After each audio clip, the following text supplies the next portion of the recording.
রবিবার পূর্বস্থলী থানার অন্তর্গত কাষ্ঠশালীতে কালভার্টের ধারে নালায় বেআইনি ঘর ভাঙতে গিয়ে উত্তেজনা সৃষ্টি হয়। বুলডোজার নিয়ে প্রশাসন অভিযান শুরু করতেই বাধা দেন অভিযুক্তের পরিবার পরিজনরা। পুলিশের সঙ্গে শুরু হয় তীব্র বাদানুবাদ। ঘটনাস্থলে উপস্থিত ছিলেন পূর্বস্থলী থানার আইসি, পূর্বস্থলী 2 ব্লকের বিডিও, কালনার এক্সিকিউটিভ ম্যাজিস্ট্রেট ও বিশাল পুলিশ বাহিনী। অভিযুক্ত পরিবারের দাবি, তারা পূর্বস্থলী গ্রাম পঞ্চায়েতের লিখিত অনুমোদন নিয়ে ঘর নির্মাণ শুরু করেছিলেন। নকশায় পঞ্চায়েত প্রধানের স্বাক্ষর ছিল এবং তারা ঘরের ট্যাক্সও জমা দিয়েছেন। তা সত্ত্বেও কেন প্রশাসন তাদের ঘর ভাঙছে, এই প্রশ্ন তোলেন তারা। অন্যদিকে প্রশাসনের তরফে জানানো হয়, নালার উপর গড়ে ওঠা এই নির্মাণ সম্পূর্ণ বেআইনি। আগে সতর্ক করা হয়েছিল, কিন্তু কোনো ব্যবস্থা না নেওয়ায় প্রশাসন বাধ্য হয়েছে ভাঙার পথে যেতে। প্রথম পর্যায়ে অভিযুক্ত শহর আলী শেখের লোকজন ছাতুরি ছেনি নিয়ে ঘর ভাঙতে শুরু করলেও সময় বেশি লাগায় দুপুর 2টো নাগাদ বুলডোজার নামায় প্রশাসন। বিকেল 3:30 পর্যন্ত মোট 4 ভাগের 1 ভাগ ঘর ভাঙা সম্ভব হয়। এরপর পুলিশ প্রশাসন এলাকা ত্যাগ করে।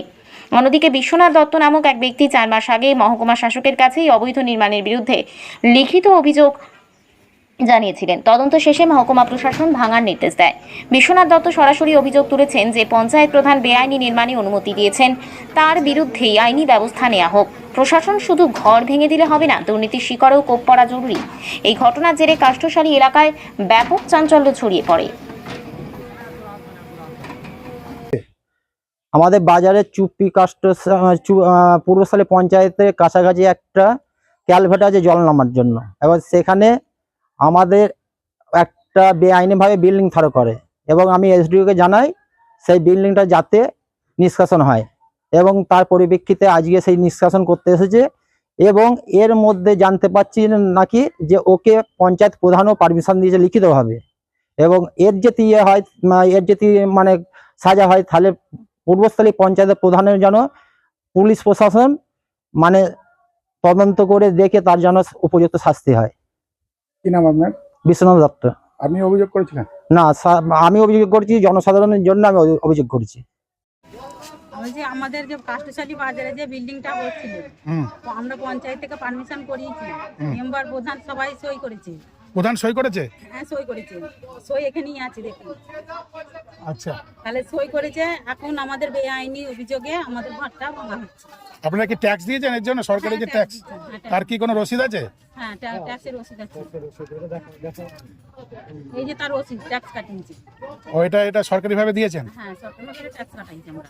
তো পঞ্চায়েত প্রধান কি বলছে আপনাদের যে পারমিশন দেওয়ার পরে? এখন পারমিশন দেওয়ার জন্য পারমিশন দিয়েছে। এখন আমরা বলতে যাচ্ছি, এখন আমাদের বলছে যে আমাদের কিছু করার নেই। তাহলে টাকা যেগুলো নিয়েছে তাহলে পঞ্চায়েত আমার ক্ষতিপূরণ দিতে হবে। এখন পঞ্চায়েত যেখানে আটকাতে পারছে। ঘর কি ভাঙা শুরু হয়েছে? হ্যাঁ, শুরু হয়েছে। পুলিশ এসছে? পুলিশ এসছে। আপনারা তো ঘর কি করেছিলেন? আপনারা কতদিন আগে ঘর শুরু করেছিলেন? আমরা 5-6 মাস আগে শুরু করেছি। ঘর ছিল, ওখানে দোকান ছিল, এই দোকান ছিল।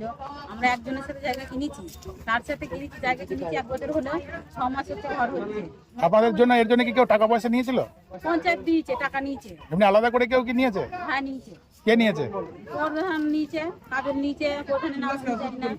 তো এখন আপনারা কি চান? আপনারা কি মামলা করবেন? মামলা করবো। পঞ্চায়েত আমার ক্ষতিপূরণ দিলে আমি আর কিছু চাই না।